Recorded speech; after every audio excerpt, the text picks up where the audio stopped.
আমি এখানে বিতর্কিত কথা বলবো না। আমি মুখ্যমন্ত্রী, আমি এখন সকলের। আমি চাই শুভবুদ্ধির উদয় হোক। যারা আমাকে বলে না এই হিন্দুদের পার্টি করে, সিদ্ধার মসজিদের মালিকদের জিজ্ঞেস করবেন তো, বিজেপি হয়ে গেছে। আরে হ্যাঁ, হিন্দুস্তান মানে ভারতবর্ষ। আপনাকে কে বলেছে জয় শ্রীরাম বলতে? ভারত মাতা কি জয় বলুন। ভারতীয় মুসলমানের সঙ্গে আমাদের কোনো ঝগড়া নেই। আপনাদের স্বার্থ রক্ষা করার কাজ আমরা করব। আমরা বাংলা বাঙালির সংস্কৃতিকে পুনরুজ্জীবিত করার জন্য আমরা সবাই মিলে একসঙ্গে কাজ করব। সবটাই চিন্তা ভাবনার মধ্যে থাকবে। একটু সময় আমাদের। আর পশ্চিমবঙ্গ শাসন করবে না দক্ষিণ কলকাতার একটি পরিবার। প্রায় 55 বছর বাদে শেষ পর্যন্ত পশ্চিমবঙ্গের মুখ্যমন্ত্রীর চেয়ারে বসতে চলেছেন গ্রাম বাংলার একজন মানুষ, যার নাম শুভেন্দু অধিকারী। ওকে বলুন না, ও মুখ্যমন্ত্রী হয়েছে তো মুখ্যমন্ত্রীর ক্ষমতা প্রয়োগ করে পুলিশ প্রশাসন দিয়ে ওকে বলুন বাবরি মসজিদের কাজটা বন্ধ করতে, তাহলে বলবো ও বাপের বেটা আছে। বলছি তো, আমি চ্যালেঞ্জ করছি। আসসালামু আলাইকুম। ভিডিওটি সর্বোচ্চ পরিমাণে শেয়ার করার অনুরোধ জানাচ্ছি। খুবই গুরুত্বপূর্ণ একটা ভিডিও নিয়ে হাজির হয়েছি বলতে পারেন আপনারা। প্রিয় দর্শক, পশ্চিমবঙ্গের নতুন মুখ্যমন্ত্রী শুভেন্দু অধিকারী হয়েছেন। আপনারা সকলেই অবগত আছেন, হয়তো ইতিমধ্যে জানতে পেরেছেন, মুখ্যমন্ত্রী হিসাবে দায়িত্ব গ্রহণ করেছে শুভেন্দু অধিকারী। মুখ্যমন্ত্রী হিসেবে দায়িত্ব গ্রহণের পরে তাক লাগানো একটা বক্তব্য দিয়েছে শুভেন্দু অধিকারী। অনেকেই বলাবলি করছিল শুভেন্দু অধিকারী মুখ্যমন্ত্রী হলে সংখ্যালঘুদের ওপরে, মুসলমানদের ওপরে অত্যাচার নির্যাতন শুরু হবে। অনেকেই বলছিল বিজেপির শাসন আমলে, বিজেপি যেহেতু ক্ষমতায় এসেছে, এখন পশ্চিমবঙ্গে মুসলমানরা অত্যাচারিত হবে। কিন্তু সব কিছু যেন উড়িয়ে দিল, সব কিছু ফিকে হয়ে গেল শুভেন্দু অধিকারীর একটা বক্তব্যের কাছে। শুভেন্দু অধিকারী সাম্প্রতিক সময়ে একটি বক্তব্য দিয়েছে মুখ্যমন্ত্রী এর দায়িত্ব নেওয়ার পরপরই। আজকে তিনি বলেছেন যে হিন্দু ধর্মের মানুষরা তারা তাদের ধর্ম পালন করবে, মুসলিমরা তারা তাদের ধর্ম পালন করবে, যার যার ধর্ম সেই পালন করবে। জোর করে যেন কাউকে কিছু করানো না হয়, মুসলমানদের ওপরে কোনো অত্যাচার নির্যাতন যেন চালানো না হয়, সংখ্যালঘুদের উপরে কোনো নির্যাতন হলে তিনি সহ্য করবে না, কঠোর পদক্ষেপ নেবে। শুভেন্দু অধিকারীর এই বক্তব্য শোনার পরে স্বস্তি ফিরেছে যেন পশ্চিমবঙ্গের মুসলিমদের মনে। প্রিয় দর্শক শ্রোতা মণ্ডলী, চলুন কথা না বাড়িয়ে আমরা দেখে আসি কী বলল আসলে মুখ্যমন্ত্রী হিসেবে দায়িত্ব নেওয়ার পরে শুভেন্দু অধিকারী। শুভেন্দু অধিকারীর বক্তব্যের কারণে এখন স্বস্তিতে আছে পশ্চিমবঙ্গের সংখ্যালঘু মুসলিম মানুষরা। যারা আমাকে বলে না এই হিন্দুদের পার্টি করে, সিদ্ধার মসজিদের মালিকদের জিজ্ঞেস করবেন তো, বিজেপি হয়ে গেছে। আরে হ্যাঁ, হিন্দুস্তান মানে ভারতবর্ষ। আপনাকে কে বলেছে জয় শ্রীরাম বলতে? ভারত মাতা কি জয় বলুন। ভারতীয় মুসলমানের সঙ্গে আমাদের কোনো ঝগড়া নেই। ভোট দেন না আলাদা কথা, আপনাদের স্বার্থ রক্ষা করার কাজ আমরা করব। ভারত মাতা কি, ভারত মাতা কি। আমি এখানে বিতর্কিত কথা বলবো না। আমি মুখ্যমন্ত্রী, আমি এখন সকলের। আমি চাই শুভবুদ্ধির উদয় হোক। আমি শুধু বলবো যারা এখনো সমালোচনা করছেন তাদের চৈতন্য উদয় হোক। আসল বাংলার অনেক ক্ষতি হয়ে গেছে, শিক্ষা হারিয়ে গেছে, সংস্কৃতি ধ্বংস হয়ে গেছে। আমরা বাংলাটাকে নবনির্মাণ করি, অনেক দায়িত্ব। এখন এইসব রাজনৈতিক কচকচানি, একে অপরের সমালোচনার সময় নয়। যারা করতে চাইছে করুন, আমরা শুধু এগিয়ে যাব। ওকে বলুন না, ও মুখ্যমন্ত্রী হয়েছে তো মুখ্যমন্ত্রীর ক্ষমতা প্রয়োগ করে পুলিশ প্রশাসন দিয়ে ওকে বলুন বাবরি মসজিদের কাজটা বন্ধ করতে, তাহলে বলবো ও বাপের বেটা আছে। বলছি তো, আমি চ্যালেঞ্জ করছি। শুভেন্দু অধিকারী আজকে বলেছে তিনি হুমায়ুনের নাম তিনি বাতিল করে দিবেন, বাবরের নাম বাতিল করে দিবেন, তিনি সিরাজউদ্দৌলার নাম বাতিল, সবার মুসলিম যত নাম আছে সবার নাম বাতিল করে দিবেন। কিচ্ছু করতে পারবে না। শুভেন্দু অধিকারীর লক্ষ্য ছিল বাংলার কুর্সি দখল করা, করেছে। যদি এদের এত ক্ষমতা থাকতো তাহলে দিল্লিতে এখনো অনেক মুঘলদের নামে রাস্তা আছে। তাই শুরু থেকেই এটা প্রতিরোধ করতে পারতো। ওয়াকফ আইনের যখন অ্যামেন্ডমেন্ট হলো তখন এদের এমপিরা কয়েকজন মুসলমান এমপি কেন অ্যাবসেন্ট থাকলো? এর দায়ী কে দেবে? মমতা ব্যানার্জি ভোট নিয়ে তার দলের এমপি থাকবে 29 জন, তিনি 294 এর মধ্যে 225 জন বিধায়ক নিয়ে তিনি মুখ্যমন্ত্রী থাকবেন, আর মুসলমানদেরকে এত বোকা বানাবেন, তিনি ঈদের ময়দানে রেড রোডে গিয়ে লা ইলাহা ইল্লাল্লাহ মুহাম্মাদুর রাসূলুল্লাহ বলবেন, আর মুসলমানদের সবাই সন্তুষ্ট হয়ে যাবে।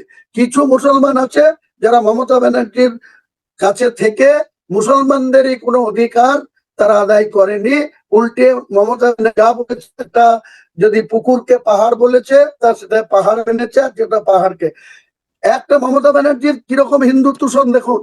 2018 সালে কোভিড হয়েছিল, কোভিড-9 হওয়ার আগে 18 সালে দুর্গাপুজোর অনুদান দিতে শুরু করলো মাত্র বছরে 10,000 পূজা কমিটিকে 10,000 দিয়ে শুরু করে 1 লাফে চলে এলো 2019-এ 40,000, তারপরে চলে এলো 60,000, তারপরে 70,000, তারপরে 85,000, 2025-এ এসে 1,10,000 পার পুজো কমিটিকে।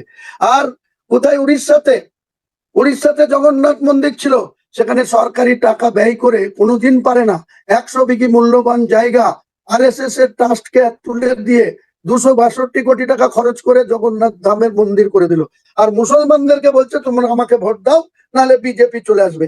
তুমি মন্দির বানাবে, উড়িষ্যা থেকে মন্দির নিয়েছে দীঘায় করবে, তুমি এখানে সরকারি টাকা খরচ করে রাজারহাট নিউ টাউনে দুর্গায়ন মন্দির করবে, তুমি শিলিগুড়িতে মহাকাল মন্দির করবে, তুমি দুর্গাপুজোর কার্নিভাল করবে, দুর্গাপুজোতে ইমামদের মাত্র 3,000 টাকা ভাতা, 3×36, আর মর্চেন্টদের 1,500 করে 54,000 টাকা বছরে। আর হিন্দুদের দুর্গাপুজোতে 1,10,000। তারা তোমার বিরুদ্ধে ভোট দেবে, তুমি মুসলমানের ভোট নিয়ে মুখ্যমন্ত্রী হয়ে চালাকি পেয়েছো। তোমার চালাকি এবার বাংলার মুসলমানরা তোমাকে উপযুক্ত জবাব দিয়েছে। হুমায়ুন ভাই, আমি দুটি প্রশ্ন ছোট করে বলছি, আপনিও ছোট করে জবাব দিন দয়া করে, আপনারও অনেক সময় চলে গেছে, আমি আপনাকে বেশি সময়, আমরা প্রায় শেষের দিকে চলে আসছি। আপনি বলেছেন বাবরি মসজিদ আপনি গঠন করবেন, তৈরি করবেন, বাবরি মসজিদে আমরা কবে নামাজ পড়বো এটি আপনি দয়া করে বলবেন। আর দ্বিতীয়ত হলো, সামনে যেহেতু এখন বিজেপি সরকার আপনার এই পশ্চিমবঙ্গেও এখন তারা সরকার গঠন করেছে এবং সারা ইন্ডিয়াতেও তাদের একটা বড় ধরনের প্রভাব রয়েছে এবং তারা বর্তমান ফেডারেল সরকার। আমরা যতটুকু জানি বিজেপি মানেই হলো মুসলিমদের বিরুদ্ধে তাদের অবস্থান, তারা মুসলিম বিদ্বেষী। আপনি কতটুকু অ্যাসিওর করতে পারবেন যে পশ্চিমবঙ্গে আমরা কোনো ধরনের সাম্প্রদায়িক দাঙ্গা, কারণ বিজেপি মানে হলো দাঙ্গার একটা বিষয়, আমরা বাংলাদেশের মানুষের একটা পারসেপশন আছে যে তারা মুসলিমদের। আপনার ধারণা অমূলক না, কিন্তু বিজেপি যদি মনে করে থাকে যে উত্তরপ্রদেশের মতো দাঙ্গা করব, পশ্চিমবাংলায় দাঙ্গা করতে পারবে না। দাঙ্গা করলে আমরা সেটা প্রতিরোধ করব, আমাদের উপরে আঘাত আসলে আমরা সেটা রুখবো। এটা একটা। 2 হচ্ছে, আপনি বলেছেন বাবরি মসজিদে কবে নামাজ পড়বেন। আপনি নিশ্চিত থাকুন 2028 সালের মাঝামাঝির দিকে বাবরি মসজিদ ওপেনিং হবে। হুমায়ুন ভাই আরেকটু উপর দিকে উঠাবেন। বাবরি মসজিদ 2028 সালের মাঝামাঝির দিকে বাবরি মসজিদে ইনশাল্লাহ নামাজ পড়তে পারবে। একসঙ্গে 12,000 মানুষ বাবরি মসজিদে নামাজ পড়তে পারবে। এই ঐতিহাসিক বাবরি মসজিদ ইনশাল্লাহ 2 বছরের বা 2 বছর 2-1 মাসের মধ্যেই কমপ্লিট হবে। কাজ চলছে, আরো কাজের গতি বাড়াবো এবং ইনশাল্লাহ বাবরি মসজিদ হবে। আপনাদের বাংলাদেশের কেন্দ্রীয় সরকার বলছে কোনোভাবেই পশ্চিমবঙ্গে বাবরি মসজিদ হতে দেওয়া হবে না। অনেক বলেছে, কিন্তু আজ পর্যন্ত রুখতে পারেনি, অনগোয়িং এ আছে। রুখতে পারেনি এবং হাইকোর্ট এখানে আপনি কিভাবে টাকাবেন? আরে যতই থাক সরকার, অনারেবল হাইকোর্ট আমার পক্ষে রায় দিয়েছে, অনারেবল সুপ্রিম কোর্ট সেও আমার পক্ষে রায় দিয়েছে। যতক্ষণ পর্যন্ত জুডিশিয়াল থেকে কোনো স্টে বা কোনো নিষেধাজ্ঞা না হবে, আমি হুমায়ুন কবির মুর্শিদাবাদে বাবরি মসজিদ করব বলেছি। আমার Islamic foundation trust West Bengal, সেই ট্রাস্টে থেকে 13 বিঘে জায়গা পারচেজ করা হয়েছে, সেখানে 56 কোটি টাকার ব্যয় হবে। তার ডিপিআর তৈরি হয়ে গেছে, অনগোয়িং প্রসেস আছে। আমি বলছি, আমি বেঁচে থাকলে আপনাদেরকে, বাংলাদেশের মানুষকে, সারা বিশ্বের মুসলমানদেরকে ইনভাইট করব। বাবরি মসজিদে নামাজ শুরু হবে ইনশাল্লাহ। এখন সাপ্তাহিক জুম্মার নামাজ হয়, আবার 5 ওয়াক্ত নামাজও হয় ওখানে অস্থায়ী ভাবে কনস্ট্রাকশনে। কিন্তু স্থায়ী বাবরি মসজিদে 2028 সালের মিডিল দিকে নিশ্চিত থাকুন যে বাবরি মসজিদে কত টাকা জমা হয়েছে, বাবরি মসজিদের জন্য কত টাকা আপনার কাছে জমা হয়েছে, এক প্রশ্ন এক। আর দ্বিতীয়ত হলো যে আপনার আমরা এখন কবে নাগাদ দেখতে পারবো যে পশ্চিমবঙ্গের মুসলিমরা একসাথে হয়ে এই যে 2% থেকে 100% আপনারা ঐক্যবদ্ধ হবেন? কারণ আমরা খুব কনফিউজ যে পশ্চিমবঙ্গের মুসলিমরা কেন একসাথে হতে পারছে না। মুসলিমদের একসাথে না হতে পারার পিছনে প্রচুর চক্রান্ত আছে।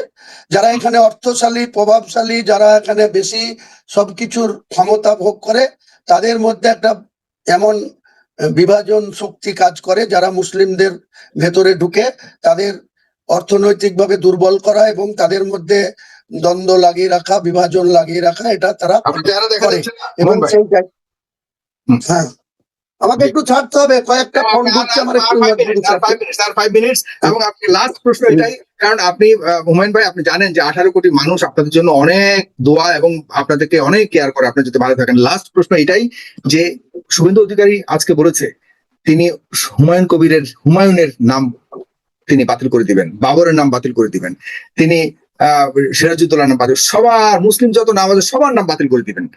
তো আপনি কিভাবে থাকবেন? কিচ্ছু করতে পারবে না। শুভেন্দু অধিকারীর লক্ষ্য ছিল বাংলার কুর্সি দখল করেছে। যদি এদের এত ক্ষমতা থাকতো তাহলে দিল্লিতে এখনো অনেক মুঘলদের নামে রাস্তা আছে, অনেক কিছু প্রতিষ্ঠান আছে, সেগুলো তাহলে ভারতবর্ষের নিজে ভিডিওটা দেখেছি। ও যতই ভিডিও করুক, ওকে বলুন না ও মুখ্যমন্ত্রী হয়েছে, তো মুখ্যমন্ত্রীর ক্ষমতা প্রয়োগ করে পুলিশ প্রশাসন দিয়ে ওকে বলুন বাবরি মসজিদের কাজটা বন্ধ করতে, তাহলে বলবো ও বাপের বেটা আছে। বলছি তো, আমি চ্যালেঞ্জ করছি, করুক, দেখি। ও কাল শপথ নেবে তো, তারপরে আহ্বান করছি আসুক মুর্শিদাবাদে এসে, বাবরি মসজিদের অনগোয়িং কাজ, কনস্ট্রাকশনের কাজ চলছে, বন্ধ করুক, তাহলে বলবো যে ও বাপের বেটা আছে। আমি বলছি হুমায়ুন কবির, কোনো শক্তি নাই ওরকে।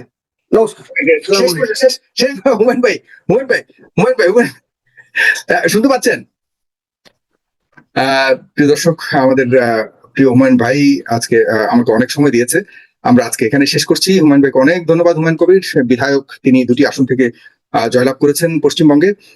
সেখানে আপনারা জানেন যে পশ্চিমবঙ্গে বিজেপি সরকার গঠন হয়েছে, শুভেন্দু অধিকারীকে পশ্চিমবঙ্গের মুখ্যমন্ত্রী হিসেবে ঘোষণা করেছে আজকে অমিত চক্রবর্তী। তো আমরা দেখতে চাই সামনে কি হতে যাচ্ছে। আজকে অনেকগুলি প্রমিস করেছেন, কমিটমেন্ট করেছেন যারা হুমায়ুন কবির। আমরা দেখতে চাই পশ্চিমবঙ্গের হিন্দু মুসলিম সবাই যেন পাশাপাশি এই রাজ্যে বসবাস করতে পারে। তিনি অনেকগুলি কমিটমেন্ট করেছেন, সেগুলির আমরা বাস্তবায়ন দেখতে চাই। পাশাপাশি আমরা এটাও বলে দিতে চাই সামনের সময় যেমন হুমায়ুন কবিরের মতো যারা রয়েছেন তারা অবশ্যই আমাদের কাছে জবাবদিহি করবেন, কারণ আমরা প্রতিবেশী, আমরা চাই আমাদের প্রতিবেশীরা ভালো থাকুক। আর পশ্চিমবঙ্গ শাসন করবে না দক্ষিণ কলকাতার একটি পরিবার। প্রায় 55 বছর বাদে শেষ পর্যন্ত পশ্চিমবঙ্গের মুখ্যমন্ত্রীর চেয়ারে বসতে চলেছেন গ্রাম বাংলার একজন মানুষ যার নাম শুভেন্দু অধিকারী। সেই কবে 1962 সালে ডক্টর বিধানচন্দ্র রায় 1 জুলাই মারা যাওয়ার পর প্রফুল্লচন্দ্র সেন, হুগলির মানুষ, তিনি মুখ্যমন্ত্রী হিসেবে শপথ নিয়েছিলেন। তারপর প্রফুল্ল সেনের পর অজয় মুখোপাধ্যায়, সেই টাইমটা শেষ হয়ে গিয়েছিল 1971 সাল। সেই 1971 সালে সিদ্ধার্থ শঙ্কর রায় পশ্চিমবঙ্গে, তিনি দক্ষিণ কলকাতার বেলতলার বাসিন্দা, তিনি 72 থেকে 77 পশ্চিমবঙ্গের মুখ্যমন্ত্রী হয়েছিলেন, দক্ষিণ কলকাতার বাসিন্দা। তারপর 1977 সালে পট পরিবর্তনের পর হিন্দুস্তান পার্কের জ্যোতি বসু, দক্ষিণ কলকাতার মানুষ, তিনি 1977 সালে পশ্চিমবঙ্গের মুখ্যমন্ত্রী হিসেবে শপথ নেন। সেই পর্ব চলে প্রায় 2000 সাল পর্যন্ত। তার পরবর্তীকালে আসেন বুদ্ধদেব ভট্টাচার্য, তিনিও পাম অ্যাভিনিউয়ের বাসিন্দা। বুদ্ধদেব ভট্টাচার্য তিনিও দক্ষিণ কলকাতার বাসিন্দা, পশ্চিমবঙ্গের মুখ্যমন্ত্রী হিসেবে দায়িত্বভার সামলান 2011 পর্যন্ত। 2011 যখন পট পরিবর্তন হয়, তারপর সেই দক্ষিণ কলকাতার হরিশ চ্যাটার্জি স্ট্রিটের বাসিন্দা মমতা বন্দ্যোপাধ্যায় রাজ্যের মুখ্যমন্ত্রী হন 2011 থেকে 2025-26 তার টার্ম শেষ হয় দক্ষিণ কলকাতার বাসিন্দা। অর্থাৎ 55 বছর বাদে গ্রাম বাংলার একজন মানুষ আসছেন পশ্চিমবঙ্গ শাসন করতে, বসবেন রাইটার্স বিল্ডিংসে।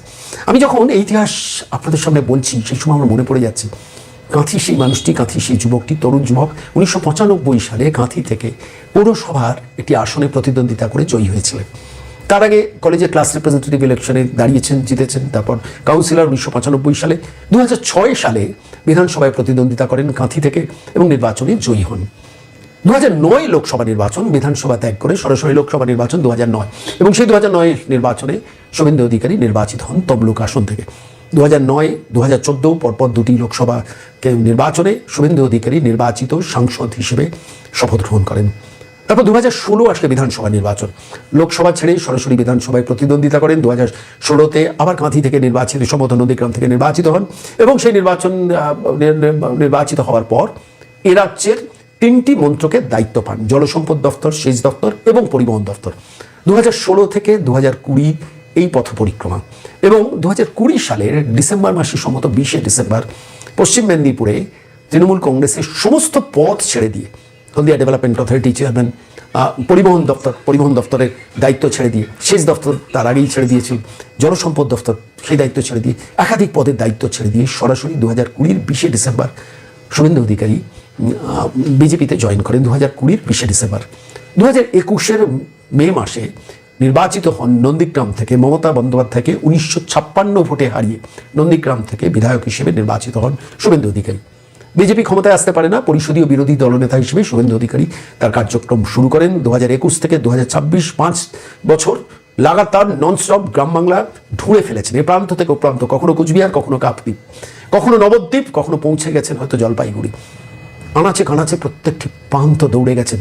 আমি রসিকতা করে একদিন জিজ্ঞেস করেছিলাম, আপনি দিনে কত কিলোমিটার গাড়িতে মুভ করেন? 150, 200, 250 কিলোমিটার।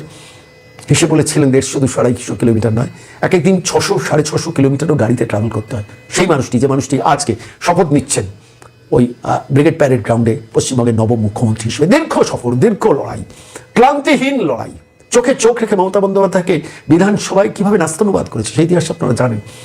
প্রতিদিন ছুটেছেন। কলকাতা শহরে বিজেপির সাংগঠনিক শক্তি সেভাবে ছিল না, কিন্তু কলকাতার এ প্রান্ত থেকে ও প্রান্ত দৌড়ে বেরিয়েছেন, হাজারে হাজারে কাতারে কাতারে মানুষকে কিভাবে সম্মিলিত করেছেন, কিভাবে নন্দীগ্রাম সামলেও দৌড়ে বেরিয়েছেন সারা পশ্চিমবঙ্গের মাটি। আর তারপর যখন 2026 নির্বাচন এলো, তিনি নন্দীগ্রাম থেকে তিনি জেতা বিধায়ক, সেখান থেকে প্রতিদ্বন্দ্বিতা করার কথা এবং প্রতিদ্বন্দ্বিতা করেওছেন, জিতেওছেন। কেন্দ্রীয় নেতৃত্ব তাকে বলেন, অনুরোধ করেন যে আপনি শুভেন্দু অধিকারী নন্দীগ্রামের পাশাপাশি ভবানীপুর কেন্দ্রেও লড়ুন।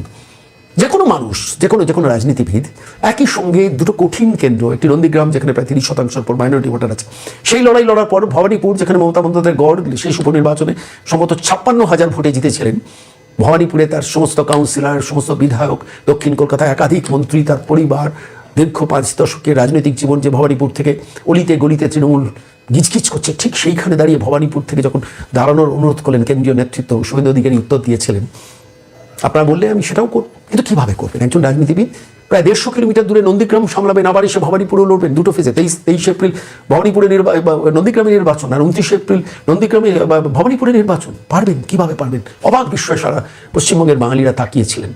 কিন্তু অসাধ্য সাধন করার নাম এই মানুষটি, ওরা তো দেখালেন। আমার বেশ মনে পড়ছে, সম্ভবত 18ই মার্চ তারিখটা ছিল, যখন কেন্দ্রীয় নেতৃত্ব, কেন্দ্রীয় বিজেপি নেতৃত্ব তারা নিজেরা বৈঠকে বসেন এবং সেখানে উপস্থিত থাকেন রাজ্য বিজেপি সভাপতি শ্রমিক ভট্টাচার্য, শুভেন্দু অধিকারী, ডক্টর সুকান্ত মজুমদার, এরা উপস্থিত ছিলেন। এবং সেই সভায় যখন তাকে বলা হয় যে আপনি নন্দীগ্রামেও লড়বেন, মাথা নেড়ে সম্মতি দিয়ে, যখন নন্দীগ্রামের সঙ্গে ভবানীপুরেও লড়বেন, মাথা নেড়ে সম্মতি দিয়ে মধ্যরাতের ফ্লাইটে কলকাতায় ফিরেছিলেন। আমি ট্র্যাক করছিলাম যে তিনি কোথায় আছেন। মধ্যরাতের ফ্লাইটে প্রায় ভোরবেলা কলকাতায় ফেরেন। সকাল 10টায় আচমকা সংবাদ মাধ্যমে ভেসে ওঠে শুভেন্দু অধিকারী পৌঁছে গেছেন ভবানীপুর থানায়। কি বার্তা দিতে? কিছু লোকজন নিয়ে পৌঁছে গেছেন, গিয়ে বলেছেন আমি ভবানীপুরেরও প্রার্থী হচ্ছি, আমি ভবানীপুরের প্রত্যেকটা অলিতে গলিতে ঘুরবো, কোনোভাবে বাধা দেওয়ার চেষ্টা করবেন না, মেসেজ দিলেন কলকাতা পুলিশকে। তারপর দেখলাম চলে গেলেন নন্দীগ্রাম। আজকে নন্দীগ্রামে রয়েছেন, তো একদিন বাদে চলে আসছেন, পৌঁছে যাচ্ছেন ভবানীপুর। 8টি ওয়ার্ড এবং প্রত্যেকটি ওয়ার্ডের অলিতে গলিতে জনসংযোগ করেছেন, মানুষের সঙ্গে সম্পর্ক স্থাপন করেছেন, নিখুঁত একটা নেটওয়ার্ক তৈরি করেছেন, মাল্টি স্টোরি বিল্ডিংয়ে পৌঁছে গেছেন, আর কলোনি এলাকায় যেখানে প্রান্তিক গরিবের থেকে গরিব মানুষ থাকেন সেই মানুষগুলোর কাছে পৌঁছে গেছেন। যে মানুষটির নাম শুভেন্দু অধিকারী। আবার পরের দিন দেখছি নন্দীগ্রামে ঘুরে বেড়াচ্ছেন, এই প্রান্ত থেকে প্রান্ত দৌড়ে বেড়াচ্ছেন, প্রত্যন্ত গ্রামীণ মানুষের কাছে পৌঁছে যাচ্ছেন। তারই মাঝে দেখছি হঠাৎ উড়ে গেছেন উত্তরবঙ্গে গিয়ে সেখানে কুচবিহারে একাধিক রোড শো করছেন, জলপাইগুড়িতে রোড শো করছেন, মিছিল করছেন। ট্র্যাক করতে করতে দেখছি পরের দিন আবার পৌঁছে গেছেন ভবানীপুরের কোনো একটি অঞ্চলে, সেখানে ব্যাপক জনসমাগম করে রোড শো করছে। এটা দেখতে দেখছি আবার পুরুলিয়াতে পরের দিন পৌঁছে যাচ্ছে, পুরুলিয়ার প্রান্ত থেকেও প্রান্ত পুরুলিয়ায় ঘুরে বেড়াচ্ছেন। সেখান থেকে পশ্চিম মেদিনীপুরে দেখছি দিলীপ ঘোষ নমিনেশন জমা দেবেন, সেই মিছিলে মুখ্যমন্ত্রী, দিল্লির মুখ্যমন্ত্রী রয়েছেন শুভেন্দু অধিকারী, দিলীপ ঘোষ রয়েছেন, তার পাশে শুভেন্দু অধিকারী হলদিয়াতে মেদিনীপুরে তার নমিনেশন জমা দেওয়ার মিছিলে থাকছে। নিজের যে নমিনেশন জমা দেওয়া, সেই নমিনেশন জমা দেওয়াতেও ভবানীপুরে দেখছি হাজরা মোড় থেকে যে হচ্ছে, রোড শো হচ্ছে এবং নমিনেশন জমা দিতে যাচ্ছেন, পাশে রয়েছেন শুভেন্দু অধিকারী, পাশে রয়েছেন অমিত শাহ, কেন্দ্রীয় স্বরাষ্ট্রমন্ত্রী। কিভাবে পারেন একটি মানুষ? কখনো দেখছি ব্রাত্য বসুর বিরুদ্ধে অরিজিৎ বক্সি লড়ছেন, সেখানে গিয়ে রাত্রি 9টার সময় সমাবেশ হচ্ছেন। তরুণজ্যোতি তেওয়ারির হয়ে গিয়ে রাজারহাট নিউ টাউনে সেখানে সমাবেশ করছেন, দক্ষিণ কলকাতা, উত্তর 24 ঘন্টা দক্ষিণ 24, তারই মাঝে মাঝে হাওড়ার সমাবেশ হচ্ছে। আমি বারবার জিজ্ঞেস করেছিলাম যে কিভাবে পারেন আপনি, কিভাবে সম্ভব আপনার, কিভাবে করবেন আপনি? একই সঙ্গে আমি ফোনেই একদিন কথা বলছিলাম, আপনি একদিকে নন্দীগ্রাম লড়ছেন, অন্যদিকে ভবানীপুর লড়ছেন। আপনি ভবানীপুরে যখন সম্মতি দিলেন, তখন আপনার মনে হয়নি যে পশ্চিমবঙ্গের আনাচে কানাচে প্রত্যেকটি মানুষ, বিরোধী রাজনৈতিক নেতারা চাইছেন, কর্মীরা চাইছেন যে শুভেন্দু অধিকারী তাদের ওখানে গিয়ে একবার অন্তত রোড শো করুক, একবার অন্তত সমাবেশ করুন? আমাকে হেসে শুভেন্দু অধিকারী অনেক রাতে একদিন উত্তর দিয়েছিলেন, কথাটা ভীষণ বলতে ইচ্ছে হচ্ছে, বলছি সন্ধ্যা, আমি গত 5 বছর ধরে যেভাবে দৌড়েছি, প্রত্যেকটা গ্রামে গঞ্জে নগরে প্রান্তরে দৌড়েছি। আমার রাজনৈতিক নেতারা আছেন, আমার বিজেপির সমস্ত সহযোদ্ধারা আছেন, আমিও যতটুকু পারবো যাবো। গেছেন কৃষ্ণনগরে গিয়ে দেখছি সমাবেশ হচ্ছে, অন্যতে গিয়ে দেখছি সমাবেশ হচ্ছেন, নিজের নির্বাচনী লড়াই লড়তে লড়তে, কখনো নন্দীগ্রাম কখনো ভবানীপুর লড়তে লড়তে, তার মাঝে মাঝে প্রান্ত থেকে প্রান্ত দৌড়ে বেড়াচ্ছেন, চোখের চোখ রেখে পুলিশের সঙ্গে কথা বলছেন, প্রশাসনের সঙ্গে কথা বলছেন। হ্যালো ব্রেন, ভারতের পশ্চিমবঙ্গে বিধানসভা নির্বাচনের পর বাংলাদেশের সাধারণ মানুষের মধ্যে একটা আতঙ্ক ছড়িয়ে দেওয়ার কাজ চলছে, সেটা সোশ্যাল মিডিয়া থেকে নিউজ মিডিয়া প্রায় সব জায়গায় বিভিন্ন ধরনের নেগেটিভ দাঁড় করানো হচ্ছে, যেখানে দেখানো হচ্ছে যে বাংলাদেশের উপর বড় ধরনের একটা বিপদ চাপিয়ে দেওয়ার জন্য ভারতের পশ্চিমবঙ্গ সরকার এবং ভারতের গেরুয়া বাহিনী বা বিজেপি শাসিত সরকার একত্রে হয়ে কাজ করে যাচ্ছে, যেখানে আমাদের জন্য একটা ভয়ঙ্কর সময় আসতে যাচ্ছে খুব দ্রুত সময়ে। এবং এর পেছনের কারণগুলো হিসেবে অনেকগুলো নেগেটিভ দাঁড় করানো হচ্ছে, যার কোনোটাই সত্যিকার অর্থে বড় ধরনের ইম্প্যাক্ট তৈরি করার মতো নয়, কিন্তু এটাকে পুঁজি করে একটা রাজনৈতিক নেগেটিভ এবং রাজনৈতিক ফায়দা লুটার কাজ দু বাংলায় হয়ে যাচ্ছে। বাংলাদেশে হচ্ছে, যেমন ভারতের পশ্চিমবঙ্গেও হচ্ছে। কিভাবে কি হচ্ছে, এর পেছনের কারণগুলো কি কি, সেটা এক্সপ্লেন করবো, এবং কেন গেরুয়া বাহিনী আমাদের জন্য বিপদ নয়, বরং আগামীর দিনগুলোতে পশ্চিমবঙ্গের বাঙালিদের জন্য সবচেয়ে বিপদ তারা নিজেরাই ডেকে এনেছে, সেটাই আজকের ভিডিওতে দেখানোর চেষ্টা করবো। চলুন শুরু করি।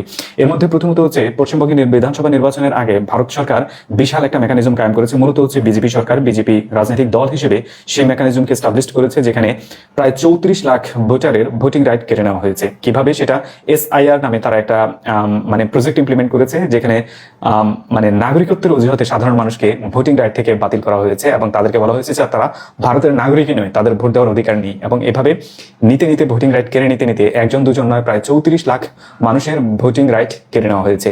যে ভোটিং রাইট কেড়ে নেওয়ার জন্য যেসব রাজ্যগুলোকে মূলত টার্গেট করা হয়েছে, সেখানে সবচেয়ে বেশি কংগ্রেসের সমর্থিত ভোটার সংখ্যা সবচেয়ে বেশি ছিল, এবং প্রত্যেকটা এরিয়াতে টার্গেট করে করে সেই ভোটারদেরকে SIR এ ঢুকিয়ে দেওয়া হয়েছে এবং তাদেরকে ভোটিং রাইট নিশ্চিহ্ন করা হয়েছে। দেন এখানে কিছুদিন আগে NIR ছিল, সো সেখানেও বেশ বড় একটা সংখ্যাকে মূলত ন্যাশনাল আইডেন্টিটি কার্ডের থেকে তাদেরকে বাতিল করে দেওয়া হয়েছে। সো তারা কোনো অংশে অনেকে হচ্ছে ভোটিং রাইট পায়নি, অনেকে নাগরিকত্বই পায়নি, ভোটিং রাইট তো বহু পরের ব্যাপার। এবং সেভাবে এই দুইটা অংশের মানুষকে মূলত মানে টোটালি বাজেয়াপ্ত করা হয়েছে তাদের ভোটিং রাইট। এবং পরে যখন নির্বাচন এসেছে, নির্বাচনে TMC বা তৃণমূল কংগ্রেস যারা রয়েছেন, তাদের আলটিমেট মানে ভোটে যে প্রেজেন্টেশন ছিল, সাধারণ মানুষের যে অংশগ্রহণ ছিল, সেটা একেবারে তলানিতে গিয়ে ঠেকেছে, এবং সেখানে তাদের ভোটার সংখ্যা বলতে খুবই তলানিতে ছিল, যার ফলে তারা বেশিরভাগ অংশে মূলত আসন পায়নি এবং সেখানে বিজেপি জিতেছে। সো এটা স্টেট ওন্ড স্পন্সরশিপ একটা টেরোরিজম, ভোটিং টেরোরিজম, এবং যে ভোটিং টেরোরিজমের মাধ্যমে মূলত তৃণমূলকে হারানো হয়েছে এবং বিজেপি জিতেছে। ইভেন প্রপার নির্বাচন যদি হতো, সবার ভোটিং রাইট হতো, তাহলে রেজাল্ট হয়তো যদি বিজেপিও জিততো, কিন্তু রেজাল্টের যে ব্যবধান সেটা হয়তো এই ধরনের হতো না, নাও হওয়ার চান্স ছিল। সো এইভাবে মূলত সেখানে ভোটকে মূলত পুরোপুরিভাবে হাইজ্যাক করা হয়েছে, যেটা নিয়ে মমতা সরাসরি বিবৃতি দিয়েছেন যে ভোটিং রাইট কিভাবে বাজেয়াপ্ত করা হয়েছে, কিভাবে তাকে হারানো হয়েছে। এবং তিনি এখনো রিজাইন করতে রাজি হননি, কারণ হচ্ছে তিনি গতকালকে ঘোষণা দিয়েছেন সুপ্রিম কোর্টে যাবেন এটা নিয়ে। দেন সুপ্রিম কোর্টে লড়াই করবেন, সব ডকুমেন্টস থেকে যাবে। যদি তাকে জোর করে পশ্চিমবঙ্গের মুখ্যমন্ত্রীর পদ থেকে সরিয়ে দেওয়া হয়, সেটা ডকুমেন্টস থেকে যাক, কিন্তু তিনি লড়াই করে যাবেন, সেটা এভাবেই বলেছেন। সো আপনি ক্লিয়ারলি বুঝতে পারছেন সেখানে কোন ধরনের ভোটিং টেরোরিজম করেছে বিজেপি এবং বিজেপি শাসিত সরকার এবং গেরুয়া বাহিনী, সহজ কথায় গোমূত্র খাদকের গেরুয়া বাহিনী, তারা কি ধরনের আচরণ করেছে। এন্ড শুভেন্দুর কথা যতটুকু বলবেন ততটুকু হচ্ছে টোটালি RSS এক্সট্রিমিস্ট এবং প্রো হিন্দু সুপ্রিমিস্ট, সহজ কথায় হিন্দু সুপ্রিমিস্ট। এদের মধ্যে আর ইসলামিক সুপ্রিমিস্ট যারা রয়েছে, যারা লিটারালি এক্সট্রিমিজম কায়েম করে, তাদের মধ্যে একদম কোনো ব্যবধান নেই। দুটো সেম জিনিস, এবং দুটোই মূলত ধর্মকে ব্যবহার করে আলটিমেটলি হচ্ছে নিজেদের রাজনৈতিক ফায়দা লুটার জন্য। এবং এই বাংলায় যেমন আছে, ও বাংলায়ও এই ধরনের মানুষের সংখ্যা কোনো অংশে কম নয়। সো দু বাংলায় একই দৃশ্যপট আপনি দেখতে পাবেন, এবং এটার হিতে বিপরীত হবে কিভাবে এবং কিভাবে আমাদের জন্য বেনিফিশিয়াল, সেটা আমি বলছি। মূলত হচ্ছে যে 34 লাখ মানুষকে ভোটিং রাইট টোটালি বাতিল করা হয়েছে, তাদের সবচেয়ে বড় অংশটা মূলত হচ্ছে মুসলিম।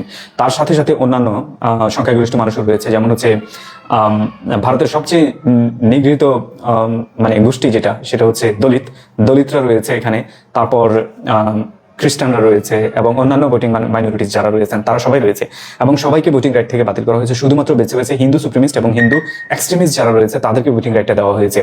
সো এতে করে যে সংখ্যাটা এই মুহূর্তে ভোটিং রাইট পায়নি এবং ন্যাশনালিটি থেকে টোটালি তাদেরকে বিতাড়িত করা হয়েছে, তারা মূলত এই মুহূর্তে বিজেপির বিরোধী হয়ে যাবে, এবং বিজেপিকে তারা কোনোভাবেই সহ্য করার জায়গা নেই। এবং আগামীর দিনগুলোতে এই সংখ্যাটা ছোট হবে না, এটা আরো বড় হতে শুরু করবে।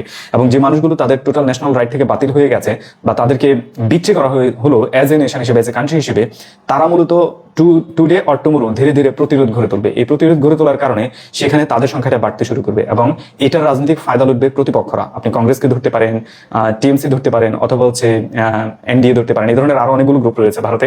তার প্রত্যেকটাই মূলত এখানে রাজনৈতিক ফায়দা লুটার জন্য এই মাইনরিটি গ্রুপটাকে ধীরে ধীরে ফিলিং করবে। যখন এটা ধীরে ধীরে ফিলিং করতে থাকবে, উইদিন 10-20 ইয়ার্স বা 5 ইয়ার্স পরে আপনি দেখবেন যে বিজেপির অবস্থা কোথায় যায় এবং ভারতে একটা কেওয়াস তৈরি হবে। বিশেষ করে পশ্চিমবঙ্গে বড় ধরনের একটা কেওয়াস তৈরি হবে, যে কেওয়াস আসলে তারা নিজেরাই সামাল দিতে পারবে না এবং এটা অলরেডি হচ্ছে। ভারতের বিভিন্ন রাজ্যে বাঙালিদেরকে যেভাবে নির্যাতন করা হচ্ছে সেটা অলরেডি হচ্ছে এবং এই নির্যাতনের মাত্রা এখন দেখলে আপনার মনে হবে যে বাঙালিরা সেখানে কোন লেভেলে নিষ্পেষণে রয়েছে। সো একদিক থেকে আপনি যদি এভাবে তাকান তাহলে এটা আমাদের জন্য খুব বিপজ্জনক নয়, তাদের জন্যই বেশি বিপজ্জনক হয়েছে। দেন আসেন আমাদের জন্য বিপদটা কোথায়। ভারতের গেরুয়া বাহিনী বা শুভেন্দুর মতো হিন্দু এক্সট্রিমিস্ট যারা রয়েছেন তারা ক্লিয়ারলি বলছেন যে সেখানে বাংলা ভাষাভাষী যে মুসলিম রয়েছে তারা ভারতীয় নয়, তারা বাঙালি এবং তাদেরকে বাংলাদেশে পুশব্যাক করা হবে, যেটার জন্য আসামের সিএম মূলত হেমন্ত বিশ্ব শর্মা ক্লিয়ারলি গত কিছুদিন আগে একটা ভিডিওতে ক্লিয়ারলি বলেছেন যে কিভাবে তারা ভারত থেকে বাংলাদেশের নামে তাদেরকে পুশব্যাক করিয়েছেন। যখন বিএসএফ বর্ডারের কোনো উপস্থিতি থাকতো না, গেট পুরোপুরিভাবে অনিরাপদ থাকতো, তখন গেট খুলে দিয়ে তাদেরকে ভেতরে ঢুকিয়ে দিয়ে তারা গেট বন্ধ করে দিত। সো এটা ছিল পুশব্যাকের একমাত্র ওয়ে তাদের কাছে এবং অন্য কোনো ওয়ে আসলে কাজ করতো না। সো এটা অ্যাকচুয়ালি আমি তাদের সফলতা দেখি না, বরং আমি আমাদের ব্যর্থতা সবচেয়ে বেশি দেখি। কিভাবে? যে বর্ডার আমাদের রয়েছে 4000 কিলোমিটার, সেই বর্ডারের জন্য আমাদের বিশাল একটা বর্ডার ফোর্স রয়েছে, বিজিবি রয়েছে, যে বিজিবির আলটিমেট কাজই হচ্ছে বর্ডারকে নিরাপদ করা। এখন রাতের আধারে তারা গেট খুলে দিয়ে আমাদের এখানে মানুষ পুশব্যাক করে চলে গেছে এবং আমাদের বিজিবি দেখতেই পায়নি। যখন দেখতে পেয়েছে তখন ওই মানুষগুলোকে নোমেন্স ল্যান্ড এরিয়াতে স্টাক অবস্থায় পেয়েছে। কেউ শীতের রাতে পড়েছিল, কেউ হচ্ছে দিনের আলোতে পরে, অনেক সময় তাদেরকে আবার পুশব্যাক করে বিজিবি পাঠিয়েছে। এখন প্রবলেমটা মূলত তাদের নয়, প্রবলেমটা আমাদের বর্ডার আমরা সিকিউর করতে পারিনি এবং এই সিকিউরিটির জন্য ধরেন বিজিবি 24 আওয়ার্স একটা গেটের দিকে সারাক্ষণ তাকিয়ে থাকতে পারবে না। সো সেখানে আমাদের কি করা দরকার? আমাদের আধুনিক টেকনোলজিক্যাল সাপোর্টের দিকে যাওয়া দরকার। সেটা কি? আপনি হাই রেজুলেটেড সিকিউরিটি ক্যামেরা স্থাপন করেন বর্ডার এরিয়াতে, যেখানে ইন্ডিয়ান গেটগুলো রয়েছে কাঁটাতারের বেড়ার আশেপাশে, বা আপনি নির্দিষ্ট একটা রেডিয়াসের মধ্যে যদি পরপর মানে সিকিউরিটি ক্যামেরা স্থাপন করেন তাহলে পুরো বর্ডারকে আপনি তদারকি করতে পারেন এবং এটার জন্য অ্যাজ এ স্টেট হিসেবে, অ্যাজ এ কান্ট্রি হিসেবে যে বাজেট দরকার সেটার জন্য বাংলাদেশে এনাফ টাকা রয়েছে আমি বিলিভ করি। কারণ আমার বর্ডারের চেয়ে ইম্পর্টেন্ট খুব বড় কিছু আমাদের জন্য নেই, কারণ এটাকে আমরা যদি সিকিউর করতে না পারি তাহলে আমরাই তো আগে অনিরাপদ। দেন আমাদের বর্ডার ফোর্সের জন্য এনাফ বেটার ইকুইপমেন্ট রেডি করেন, যা যা প্রয়োজন, সেটা এলএনজি থেকে শুরু করে যদি স্টেন গান প্রয়োজন হয়, রাইফেল প্রয়োজন হয়, হয়তো আবার নাইট ভিশন ক্যামেরা প্রয়োজন হয়, সেগুলো সিকিউর করেন, করে বর্ডারকে ফুললি সিল করেন। তারা কি করলো সেটার দিকে নজর না দিয়ে আমরা কি করতে পারি, আমাদের যা কি করা প্রয়োজন সেটার দিকে নজর দেন। দেখবেন যে ওখান থেকে যতই পুশব্যাক করার চেষ্টা করুক, আলটিমেটলি মানুষগুলোকে পুশব্যাক করতে পারবে না এবং পুশব্যাক করতে না পারলে যাদেরকে ন্যাশনাল আইডেন্টিটি থেকে তারা বাতিল করলো তারাই তাদের জন্য বিপজ্জনক হইবে। প্রিয় দর্শক শ্রোতা মণ্ডলী, আপনারা দেখতে পারলেন। অবশ্যই কমেন্টে উল্লেখ করবেন আপনাদের কি মনে হয়। আপনাদেরও কি মনে হয় যে শুভেন্দু অধিকারী যেটা বলেছেন সেটা পালন করবেন? সংখ্যালঘুদের ওপরে বা মুসলিম সম্প্রদায়ের কারোর ওপরে যদি কোনো ধরনের কিছু করা হয় তাহলে তাদের বিরুদ্ধে কঠোর পদক্ষেপ নেওয়া হবে। শুভেন্দু অধিকারী কি আসলে ন্যায় এবং ন্যায্যতা এবং সঠিকভাবে সব কিছু পরিচালনা করতে পারবে? শুভেন্দু অধিকারী কি এই সাম্প্রদায়িকতা বজায় রেখে সব কিছু ঠিকঠাক রাখতে পারবে? আপনাদের কি মনে হয়? এতদিন যে শুভেন্দু অধিকারীর মুখ থেকে নানা কথা আমরা শুনে আসছিলাম, ঠিক তার মুখ থেকে এখন এমন কথা শুনে আসলে নিজের কানকে বিশ্বাস করতে পারছি না। যাই হোক, প্রিয় দর্শক শ্রোতা মণ্ডলী, মুসলমানদেরকে কে বলেছে জয় শ্রীরাম বলতে? শুভেন্দু অধিকারীর তীব্র অহংকার। তিনি বলছেন যে যার যার ধর্ম সেই পালন করবে, কেউ কারোর উপরে কোনো কিছু চাপিয়ে দেন না দেয়। প্রিয় দর্শক শ্রোতা মণ্ডলী, আপনারা জানাবেন আপনাদের কি মনে হয় শুভেন্দু অধিকারীর বক্তব্য শুনে আপনারা কি মনে করছেন। ভালো থাকবেন, সুস্থ থাকবেন, ভিডিওটি সর্বোচ্চ পরিমাণে শেয়ার করবেন, সকলের মাঝে ছড়িয়ে দিবেন। প্রিয় দর্শক শ্রোতা মণ্ডলী, আল্লাহ হাফেজ, আসসালামু আলাইকুম ওয়া রাহমাতুল্লাহি ওয়া বারাকাতুহু।